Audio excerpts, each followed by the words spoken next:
mais avec l'actualité. La semaine dernière, le ministre de l'Intérieur devant notre commission et celle des lois nous disait que pour assurer la sécurité pendant les Jeux olympiques et paralympiques et permettre la mobilisation des forces de sécurité, il faudrait reporter ou annuler un certain nombre de manifestations culturelles mais aussi sportives.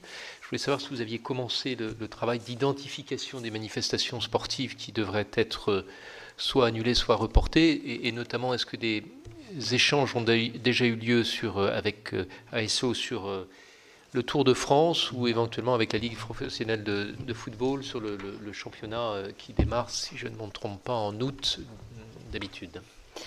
Alors, c'est en effet un moment important que nous organisons aujourd'hui avec le ministre de l'Intérieur, avec la ministre de la Culture, qui d'ailleurs, au moment même où on se parle, est en train d'amorcer une première phase de concertation avec les festivals.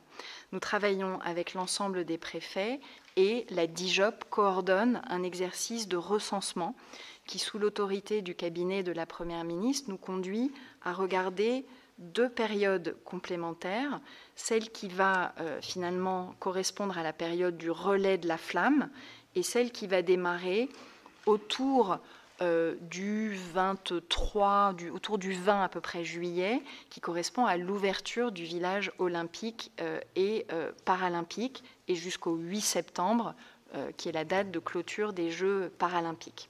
Donc ce travail de recensement, il est en train d'être consolidé. On regarde là aussi dans l'ensemble des territoires ceux de ces événements qui nécessitent des forces de sécurité pour pouvoir optimiser absolument la répartition de l'effort. Dans les événements culturels et sportifs qui vont correspondre à la première période, on va pouvoir assez largement maintenir ces événements-là, mais il faudra réfléchir à des éléments d'aménagement de leur format, parfois de leur emplacement, parfois sur le cahier des charges, etc. Et c'est en revanche sur la seconde période que là, on aura certainement besoin d'ajuster les dates, de les différer, de les avancer ou d'envisager l'annulation pour ceux de ces événements où on n'aura pas d'autre solution que de le faire. Mais je précise que c'est vraiment l'ensemble des paramètres que nous regardons, c'est-à-dire à la fois les besoins en force de sécurité, mais aussi les tensions qui peuvent s'exprimer sur les matériels, également les besoins, par exemple, en secouristes. Donc c'est vraiment l'ensemble de ces éléments-là qui, aujourd'hui, sont regardés et qui vont faire l'objet de concertation, d'un travail mené en local avec les ministres concernés et avec chacun des préfets, au cas par cas, pour trouver les meilleures solutions possibles. Le sport sera affecté. Vous avez mentionné le Tour de France masculin. Nous aurons probablement besoin d'avancer ce calendrier du Tour de France masculin. Nous aurons aussi besoin de trouver une solution pour le Tour de France féminin qui va se retrouver, lui, complètement dans la zone correspondant aux Jeux olympiques.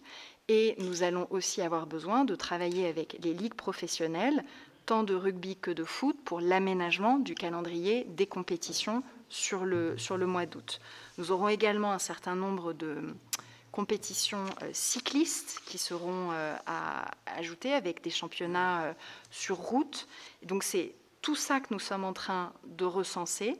La concertation va se faire, elle va s'ouvrir, et avec la nécessité de trouver le meilleur équilibre entre préserver au mieux la répartition optimale de nos forces de l'ordre, dont je rappelle que le ministre de l'Intérieur les mobilise à plein avec pas de période de congé pendant toute cette période estivale, la mobilisation en renfort des réservistes, donc c'est vraiment un investissement très important mené par le ministère de l'Intérieur, et en même temps la nécessité de trouver tant pour les acteurs sportifs que culturels tous les aménagements de manière pragmatique, au cas par cas, avec les préfets sur le terrain, pour que l'économie de ces événements soit la plus préservée possible.